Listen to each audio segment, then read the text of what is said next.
السلام علیکم ورحمۃ اللہ وبرکاتہ۔ بسم اللہ الرحمن الرحیم۔ حضرت ابو ہریرہ کہتے ہیں کہ رسول کریم صلی اللہ علیہ وآلہ وسلم ایک مرتبہ رفع حاجت کے لیے تشریف لے گئے۔ آپ کی عادت مبارکہ تھی کہ آپ چلتے وقت ادھر ادھر نہیں دیکھا کرتے تھے، تو میں بھی آپ کے پیچھے پیچھے آپ کے قریب پہنچ گیا۔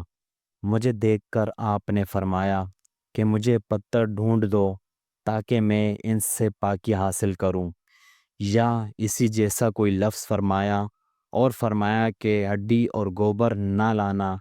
چنانچہ میں اپنے دامن میں پتھر بھر کر آپ کے پاس لے گیا اور آپ کے پہلو میں رکھ دیے اور آپ کے پاس سے ہٹ گیا۔ جب آپ قضائے حاجت سے فارغ ہوئے تو آپ نے پتھروں سے استنجا کیا۔ صحیح بخاری، حدیث نمبر 155۔